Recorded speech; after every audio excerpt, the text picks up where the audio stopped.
Madhupur station के मुख्य द्वार पर नाले का गंदा पानी सड़क पर आ जाने से यात्रियों को फजीहत का सामना करना पड़ रहा है।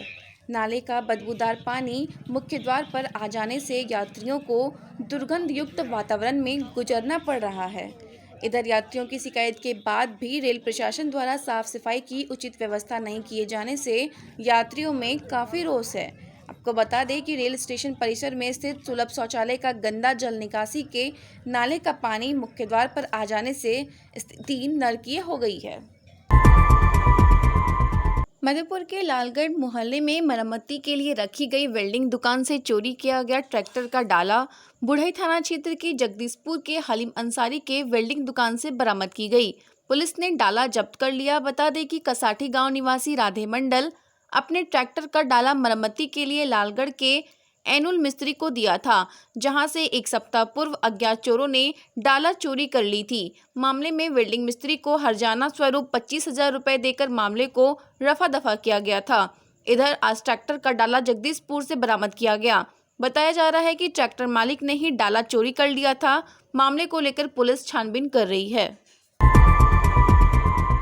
MCKV ग्रुप ऑफ इंस्टीट्यूशन के चेयरमैन किशन कुमार केजरीवाल तथा CEO प्रोफेसर पार्थ सारथी चक्रवर्ती के मार्गदर्शन में अखिल भारतीय राष्ट्रीय शैक्षिक महासंघ तथा मधुस्थली शिक्षक प्रशिक्षण संस्थान संयुक्त रूप से मधुस्थली कैंपस के सभागार में स्वतंत्रता के अमृत महोत्सव पर एक व्याख्यान सत्र का आयोजन किया गया।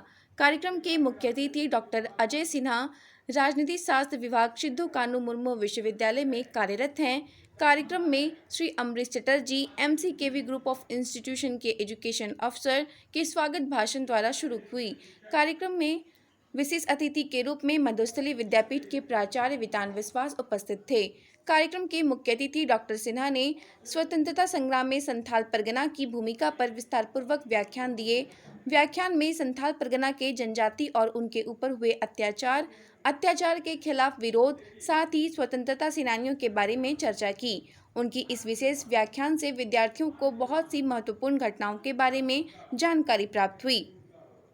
सिद्धू कानू से लेकर तिलका मांझी के बारे में जो ज्ञान प्राप्त हुआ, आने वाले समय में विद्यार्थियों के लिए लाभदायक होंगी। उन्होंने झारखंड के प्रमुख स्वतंत्रता सेनानी चंद्र राउत के बारे में विशेष रूप से चर्चा की।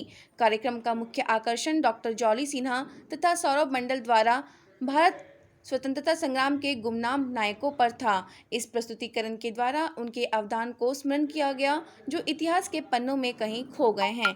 भारत के हर एक राज्यों में ऐसे ही कुछ गुमनाम नायकों का चयन करके मधुस्थली शिक्षक प्रशिक्षण संस्थान द्वारा एक छोटी सी प्रस्तुतिकरण के माध्यम से श्रद्धांजलि दी गई। विद्यार्थियों को प्रोत्साहित करने के लिए व्याख्याता कमल मंडल द्वारा प्रस्तुतिकरण के आधार पर एक प्रश्नोत्तरी सत्र का आयोजन किया गया, जिसमें प्रतिभागियों ने बढ़ चढ़ कर हिस्सा लिया। सत्र के अंत में प्रश्नोत्तरी सत्र के विजेताओं को पुरस्कृत किया गया। मधुस्थली परिवार से उक्त कार्यक्रम में जितेंद्र पंडित, अरुण मिश्रा, नीलेश कुमार, विनीता श्रीवास्तव, विभा कुमारी, पायल दत्ता, प्रिया कुमारी, शर्मिष्ठा चक्रवर्ती, विनोद महतो, सुरजीत चटर्जी, सुमन दे, शांतनु लाहिरी, मनश्वी लाल, अभिषेक कुमार आदि मौजूद थे। शुक्रवार को नबीबख्श रोड भेड़वा स्थित कब्रिस्तान के पीछे वार्ड नंबर 3 में वार्ड पार्षद खुर्शीदा बानो ने क्षेत्रवासियों के समक्ष जर्जर क्षतिग्रस्त बिजली पोल को हटाकर नया पोल लगवाने का काम किया। क्षेत्र की जनता ने इस कार्य के लिए वार्ड पार्षद खुर्शीदा बानो का धन्यवाद किया। झारखंड सरकार द्वारा दिव्यांगजनों को दी जाने वाली दिव्यांग पेंशन योजना का लाभ ले रहे फर्जी लाभुकों पर जल्द गाज गिरने वाली है। फर्जी लाभुकों द्वारा पेंशन योजना का लाभ उठाने की जन शिकायत पर SDO मधुपुर दिनेश यादव द्वारा आज भेड़वा पंचायत के 100 लाभुकों को शारीरिक जांच के लिए प्रखंड कार्यालय बुलाया गया, जिनमें मात्र 30 लाभुक ही उपस्थित हुए। जांच में अधिकतर लाभुक अयोग्य पाए गए। SDO ने बताया कि फर्जी सर्टिफिकेट के आधार पर दिव्यांग पेंशन योजना का लाभ लेने वालों पर जल्द ही कार्रवाई की जाएगी। मौके पर BDO राजीव कुमार सिंह, CO परमेश्वर कुशवाहा, प्रभारी चिकित्सा पदाधिकारी डॉक्टर शाहिद मौजूद थे। देखिए, ऐसी शिकायत मिली थी कि जो झारखंड सरकार की जो वृद्ध लोगों के लिए पेंशन होती है, उसमें काफ़ी फर्जीवाड़ा है, ऐसी शिकायत मिली थी। उसी शिकायत के चलते मधुपुर के गड़िया ब्लॉक में ये 100 लोगों को रैंडमली बुलाया गया था अपने डिसेबिलिटी सर्टिफिकेट के साथ और उनकी जांच की गई है। तो सबसे पहली चीज़ तो ये है कि बहुत लोग आए नहीं हैं, करीब 20-25 लोग ही आए हैं अपना सर्टिफिकेट लेके और बाकी लोग नहीं आए हैं। तो जो नहीं आए हैं उनको दोबारा से एक बार नोटिस किया है फाइनल। अब उसके बाद वो नहीं आते अपना सर्टिफिकेट लेके और अपने कागज़ लेके, तो उनकी पेंशन को रद्द कर दिया जाएगा और फिर वसूली की जाएगी। और जो 25 सर्टिफिकेट हमारे सामने आए हैं 20-25, तो उसमें देखा गया है कि काफ़ी सस्पिशियस है। कई जगह फर्जी साइन लग रहे हैं, कई जगह जो इशू हो रहे हैं उसमें डाउटफुल लग रहा है। कई जगह ऐसा है कि जो डिसेबिलिटी लिखी है वो लागू पाई नहीं गई है, जो विजिबली हम देख पा रहे हैं। तो प्राइमा फेसी डाउटफुल लग रहा है, उसकी जांच करा के आवश्यक कार्रवाई की जाएगी।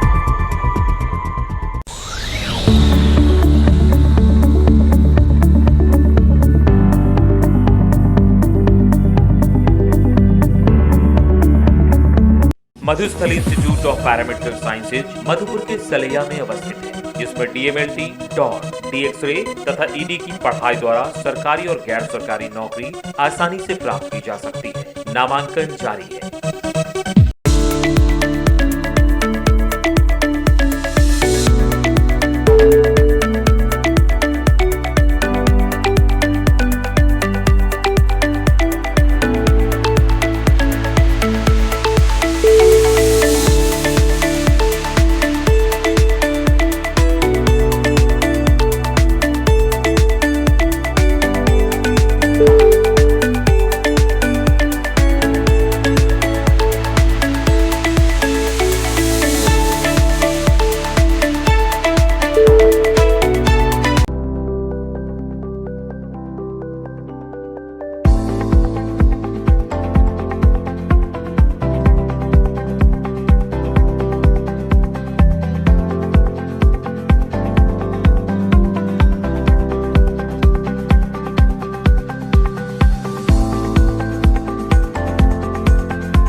अल्पसंख्यक कल्याण मोर्चा मधुपुर के बैनर तले आज मधुपुर नगर परिषद के उपाध्यक्ष जियाउल हक उर्फ टार्जन के नेतृत्व में अल्पसंख्यकों ने एक बैठक की। इस बैठक में उन्होंने सरकार द्वारा जो उर्दू विद्यालय को समाप्त करने का निर्णय लिया है, इसका विरोध किया। उनका कहना है, प्रेस विज्ञप्ति जारी कर उन्होंने कहा कि 15 नवंबर 2000 को झारखंड राज्य के गठन के उपरांत एकीकृत बिहार झारखंड में उर्दू द्वितीय राजभाषा गठित हुई। अल्पसंख्यक वित्तीय नियम लागू रहा है, मदरसा बोर्ड लागू रहा है, सुन्नी वक्फ बोर्ड लागू रहा है, लेकिन खेद इस बात को लेकर होती है कि वर्तमान में अल्पसंख्यकों के द्वारा गठित सरकार ने अक़लियतों के हक और हुकूक के साथ भावनात्मक खिलवाड़ कर रहे हैं। अक़लियतों को संवैधानिक तरीके से कोसों दूर करने का साजिश व षड्यंत्र कर रहे हैं। इन मौलिक अधिकारों को दफनाया और कफनाया जा रहा है। सरकार को इस फैसले पर पुनर्विचार करना चाहिए। जैसा कि हमारे पूर्व के लोगों ने आपको उर्दू से संबंधित जो जानकारियां दी है और जो मुझे जानकारी है, वर्तमान में जो झारखंड में सरकार चल रही है, वो सरकार कहीं न कहीं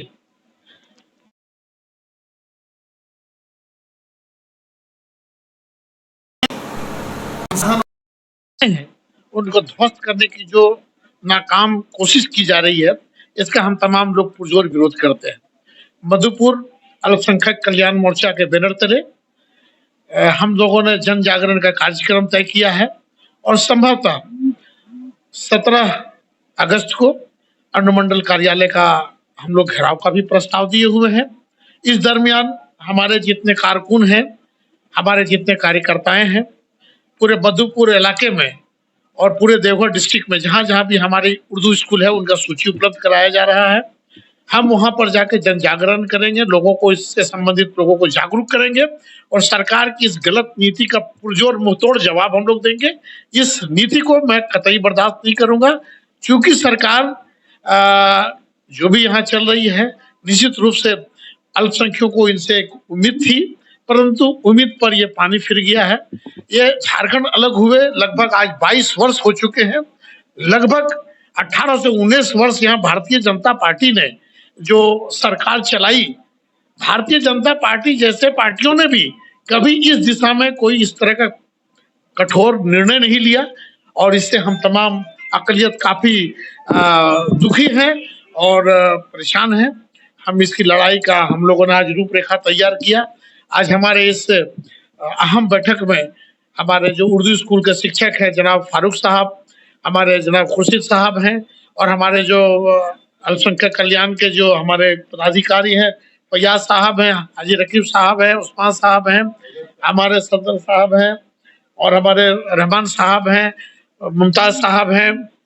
ये तमाम लोग आज उपस्थित होकर एक हम लोगों ने मशवरा किया है कि भविष्य की लड़ाई कैसे लड़ी जाएगी। हम लोग सदन से लेके सड़क तक इस लड़ाई को लड़ेंगे। हमारे विशेष करके आज के इस बैठक को आहूत करने में मौलाना वजीर साहब जो हैं उनका अहम भूमिका रहा है। मैं पूरे कमेटी की ओर से उनका धन्यवाद देता हूं, शुक्रिया अदा करता हूं और उनके मार्गदर्शन में हम लोग इस लड़ाई को आगे लड़ेंगे। बहुत बहुत शुक्रिया। 15 नवंबर 2000 को झारखंड अलग राज्य का गठन हुआ। इसके पहले बिहार में, उड़ीसा में और बंगाल में उर्दू को द्वितीय राजभाषा का मान्यता प्राप्त था। 15 नवंबर 2000 के बाद झारखंड जब बना तो यहाँ पर उर्दू को द्वितीय राजभाषा का दर्जा नहीं दिया गया। अल्पसंख्यक वित्त निगम को लागू नहीं किया गया, मदरसा बोर्ड को लागू नहीं किया गया, सुन्नी वक्फ बोर्ड को लागू नहीं किया गया और उस समय की जो सरकार थी वो अल्पसंख्यकों के तुष्टीकरण की बात करते थे। लेकिन मौजूदा जो सरकार है, हम अकलियत उनसे बहुत उम्मीदें रखते हैं। इसके बावजूद भी उर्दू के साथ छेड़छाड़ हो रहा है। मैं चाहूँगा कि सरकार समय रहते अल्पसंख्यकों के हित में एक अच्छी सोच पैदा करे ताकि इस क्षेत्र का इतिहास दागदार होने से बचाया जा सके। उर्दू विद्यालय जो आज से झारखंड अलग होने से पूर्व जब बिहार में हम लोग थे तब से जो उर्दू विद्यालय के नाम से जाने जाते हैं, ऐसे विद्यालय को विभाग द्वारा उर्दू शब्द को हटवाया जा रहा है, जिससे हम लोगों को बेहद तकलीफ इससे है। और इसके लिए सरकार से और विभाग से मांग है कि ये स्थल निरीक्षण किया जाए, एक टीम गठित करके और उस टीम में मुस्लिम समुदाय के भी गणमान्य व्यक्ति को रख करके स्थल जांच कराया जाए, उसके बाद इस पर कार्रवाई की जाए। ये हमारी मांग है। विद्यालय के जितने भी रिकॉर्ड हैं सब में उर्दू हाई स्कूल के नाम से, लेकिन यक जो है ऐलान हो गया कि उर्दू स्कूल खत्म कर दिया जाए, जिसकी वजह से जनता में भी और हम लोगों को भी तकलीफ है।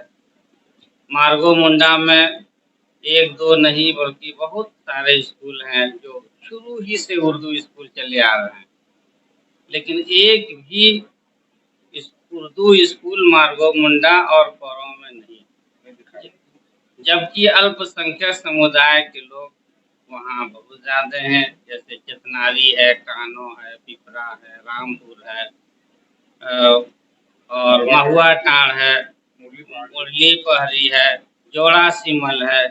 इस किस्म की बहुत सारी बस्तियाँ ऐसी हैं जहाँ 100% छात्र संख्या अल्पसंख्यक समुदाय के हैं, लेकिन वहाँ इतवार के बजाय शुक्रवार को छुट्टी हो गई है, जिसकी वजह से शुक्रवार के बजाय इतवार को छुट्टी हो गई है, जिसकी वजह से बच्चों की उपस्थिति बिल्कुल शून्य हो रही है, आ भी नहीं रहे हैं।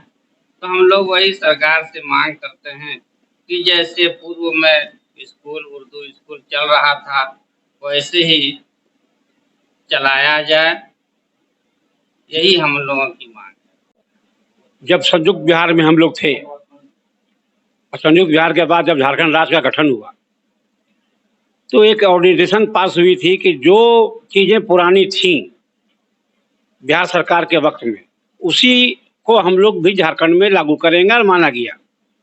बहुत सारे ऐसे मिसाल हैं। उसमें उर्दू के साथ भी यही मामला आया था कि उर्दू वहाँ, चूँकि बिहार में दूसरी राजभाषा थी, झारखंड में भी दूसरी राजभाषा होना था,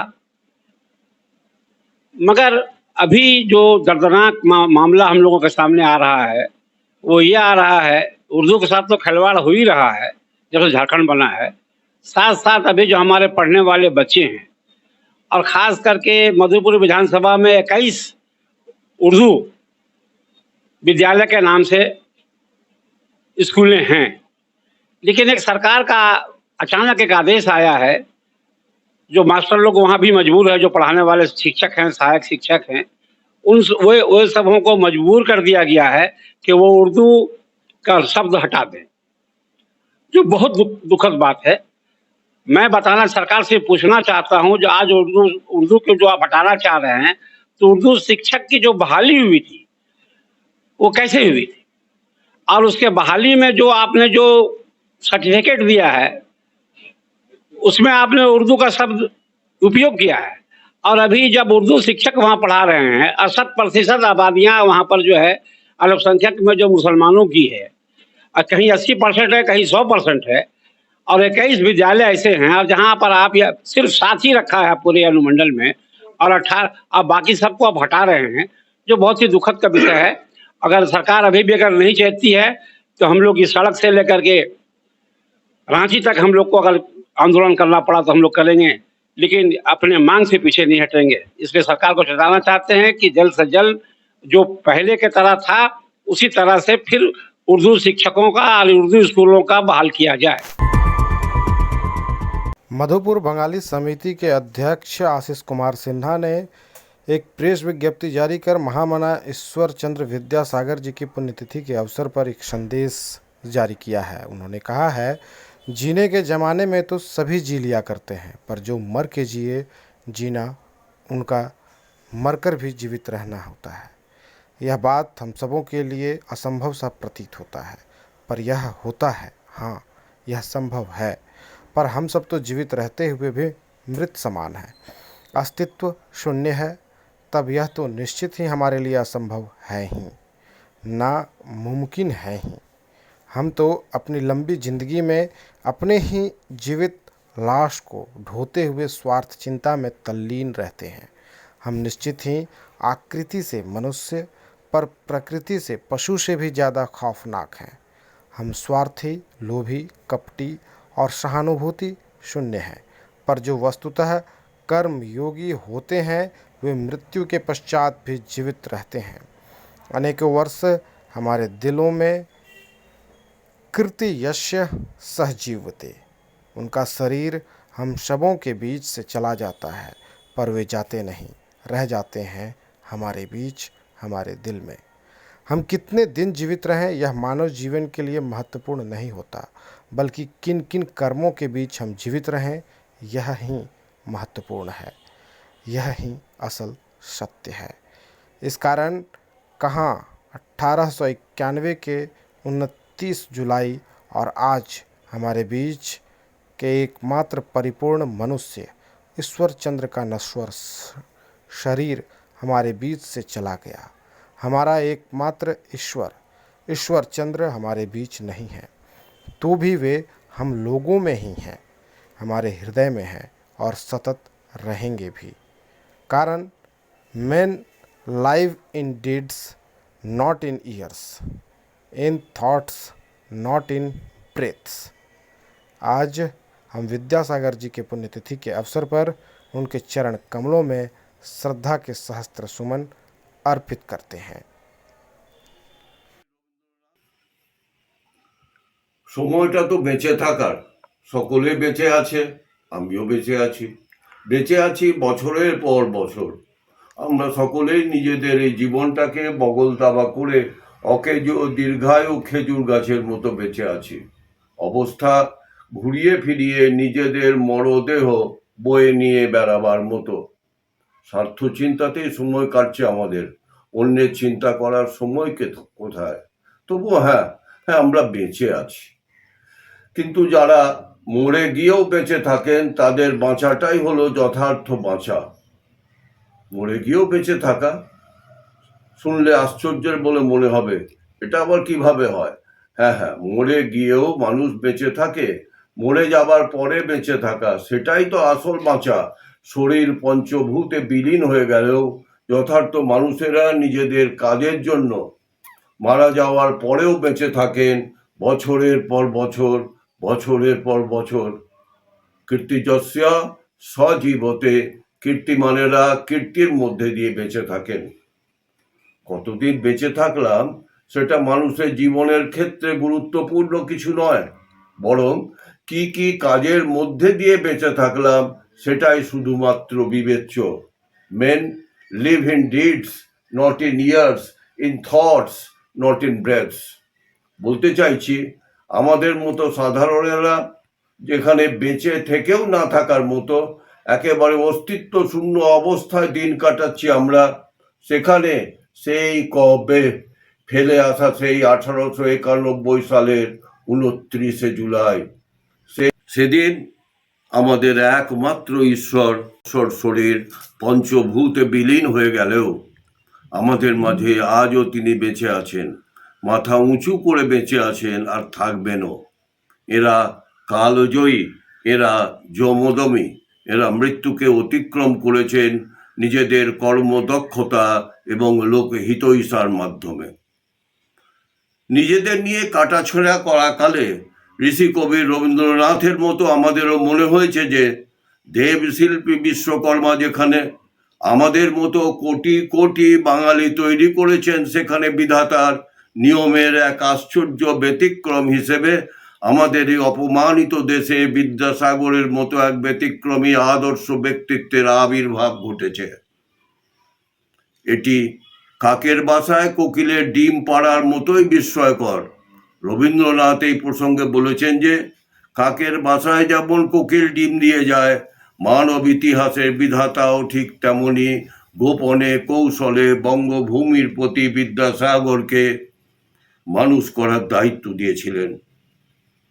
বিদ্যাসাগর সম্পর্কে সোজা বাংলায় বলতে গেলে বলতে হবে যে তিনি ছিলেন একাধারে বিদ্যার সাগর, শ্রেষ্ঠ শিক্ষাবিদ, সমাজ সংস্কারক এবং জাতীয় মর্যাদার এক আপসহীন প্রতিনিধি। তিনি রীতিমতো বড় আর আমরা একেবারে ছোট, তিনি সোজা আর আমরা বেঁকা, তিনি একেবারে সংযমী আর আমরা সর্বত্রই বাকপটু। আমরা ঝুড়ি ঝুড়ি বাক্য ব্যয় করতে পারি, কিন্তু তিল মাত্র স্বার্থ ত্যাগ করতে আমাদের ঘোর অনীহা। এমনকি তার ব্যক্তি জীবন ও কর্মজীবনের তাৎপর্য উপলব্ধি করার ক্ষমতাটাও আমাদের নেই, সেটাও আমাদের সাধ্যের বাইরে। ফলে দস্যু রত্নাকরের যেমন রামের মতো পবিত্র নাম উচ্চারণের কোনো নৈতিক অধিকার ছিল না, আমাদের অবস্থাও ঠিক তেমনই। এজন্য সঙ্গত কারণে সাগর তর্পণে ন্যূনতম অধিকারও আমাদের নেই। তা সত্ত্বেও তর্পণের অঙ্গস্বরূপ নিষ্ঠা ভরে তার পদাঙ্ক অনুসরণের চেষ্টা করলে আমাদের মনের দীনতা ও জড়তা ক্রমশ ক্ষয়প্রাপ্ত হবে, এই বিশ্বাস নিয়ে আমি অযোগ্য, অক্ষম, দিনহীন অথচ গুণমুগ্ধ একজন আজ নিজেকে সাগর তর্পণে নিয়োজিত করে ধন্য হলাম।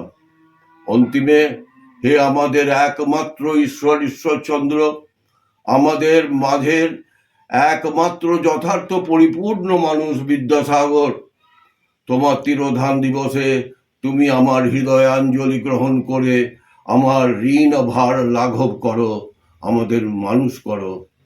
আপনারা সকলে সাবধানে থাকবেন, ভালো থাকবেন, আমার নমস্কার নেবেন। ধন্যবাদ। नमस्कार, न्यूज लाइन में आपका स्वागत है। आज आप सबों के बीच आज हम ऐसे शख्स को लेकर हाजिर हुए हैं जिनके बारे में आपको जाननी चाहिए। जी हाँ, मधुपुर के मधुस्थली विद्यापीठ में 12वीं वाणिज्य संकाय में 91% अंक लाकर पूरे विद्यालय में टॉपर हुए हैं दिव्यांशु डालमिया। लेकिन ये 91% मायने नहीं रखता है, ये टॉप मायने नहीं रखता है। मायने रखता है कि जिस समय ये परीक्षा दे रहे थे, उस समय जो इनकी परिस्थिति थी, उस समय सभी लोग, घर के लोग, परिवार के लोग, विद्यालय के लोग ने मना किया कि आप परीक्षा नहीं दें, क्योंकि इनके पिताजी की हालत काफ़ी गंभीर थी। वे गंभीर बीमारी से ग्रस्त थे और उनका हाल ही में ऑपरेशन हुआ था, जिसमें उस ऑपरेशन में दिव्यांशु ने खुद अपना लीवर उन्हें डोनेट किया था पिताजी को, और उस परिस्थिति में ये खुद भी, इन्हें डॉक्टरों ने 6 माह बेड रेस्ट की सलाह दी थी। और जब इनका 10th का एग्जाम सामने आया, उस समय ये बेड रेस्ट में ही थे। इनके साथ एक नर्स, एक डॉक्टर लगातार रहते थे, लेकिन इन्होंने कहा कि मैं परीक्षा दूंगा, और सबों के मना करने के बावजूद अपनी जिद ठानी और इन्होंने परीक्षा दी। और उस परिस्थिति में अगर ये 91% लाकर टॉप होते हैं, तो ये सिर्फ मधुपुर के लिए गौरव की बात नहीं, बल्कि पूरे देवघर जिला, झारखंड व देश के लिए गौरव की बात है कि इस गंभीर परिस्थिति में आपने ऐसा कर दिखाया है। चलिए, ये तो काफी मर्माहक क्षण है। मैं दिव्यांशु जी से बात करूंगा कि आपने 91% लाया, इसके लिए आप किसको श्रेय देंगे? सबसे पहले तो श्रेय मेरे फूफा जी, मौसा जी को जाता है। उन्हीं के घर में मैं था 2 महीने, तो वहीं से एग्ज़ाम दे रहा था मैं, तो वो लेके जाते थे मेरे को एग्ज़ाम दिलाने हर बारी। 6 पेपर थे तो 6 पेपर में। और फिर सेकंड मेरे टीचर को, मैं ऑनलाइन क्लास करता था, लखनऊ के टीचर थे, शुभम जगदीश सर है मेरे, तो वही मेरे को गाइडलाइन अच्छा किया वो। जिस समय आपकी परिस्थिति इतनी भयावह थी, आप खुद बेड रेस्ट पर थे, तो क्या आपको नहीं लग रहा था कि मुझे परीक्षा जो है देना चाहिए, नहीं देना चाहिए? आपने क्या मन में ठाना था? क्या लग रहा था कि परीक्षा दे पाएंगे? मैं इस विषय में बात नहीं करना चाहूँगा। ठीक है, चलिए। तो डीयू की एग्ज़ाम्स चल रहे हैं, सीयूईटी करके एग्ज़ाम है, तो वही एग्ज़ाम्स चल रहे हैं अभी। फिर आगे जिस कॉलेज में हो उस हिसाब से, फिलहाल तो एमबीए का प्लान है मेरा। एमबीए करना चाहते हैं। अब इस परिस्थिति को लेकर के कभी आपको लगा कि आप एग्जाम अगर दिए हैं, पास करेंगे, नहीं पास करेंगे, क्या रिजल्ट होगा, इसको लेके कभी कोई संशय था? नहीं, इसका श्रेय तो मैं अपने, कि आप पास करेंगे कि नहीं, या टॉप होंगे? एग्जाम जो गया आपका, उस आधार पर आपको क्या लग रहा था? एग्ज़ाम्स ओवरऑल सही गया था मेरा। पढ़ते टाइम मेरे को गैप्स भी मिल गए थे एग्ज़ाम के बीच में, और मेरे टीचर को पता था कि मेरा कैसा सिचुएशन है, तो अकॉर्डिंगली उन्होंने गाइडलाइन अच्छा कर दिया था मेरे को। टाइम से पहले ही मेरा सिलेबस भी कंप्लीट करा दिया था उन्होंने। चलिए, बिल्कुल इन्हें होप था और ये विश्वास था कि ये बिल्कुल अच्छा करेंगे। इसी संबंध में हम बात करेंगे इनके पिता विक्की डालमिया जी से, हमारे मित्र हैं।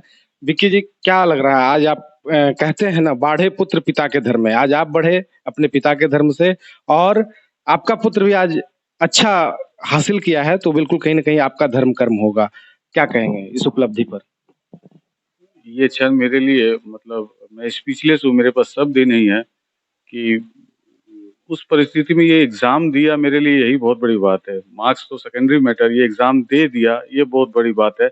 और इतना अच्छा नंबर ला करके इतना नाम कर दिया, ये तो बहुत बड़ी बात है। मैं इसका श्रेय ठाकुर जी को देता हूँ। ठाकुर जी के आशीर्वाद से, बच्चे की मेहनत से ये जो मुकाम हासिल किया, मेरे लिए बहुत गौरवान्वित पल है। अब आप दोनों की परिस्थिति कैसी है? आप गंभीर बीमारी से ग्रस्त थे, इनको भी बेड रेस्ट कहा गया था, अब कैसी स्थिति है दोनों की? प्रभु के आशीर्वाद से सब कुछ ठीक है। पहले से काफ़ी लाइन अप हो चुका हूँ, और भगवान की दया से आगे जाके और हो जाऊँगा। ठीक है अभी तो। बिल्कुल आप देख रहे हैं कि बिल्कुल ही दोनों पिता पुत्र काफ़ी अच्छे हैं, तंदुरुस्त हैं, और बिल्कुल इन सभी का श्रेय विक्की जी ने भगवान ठाकुर जी को दिया है।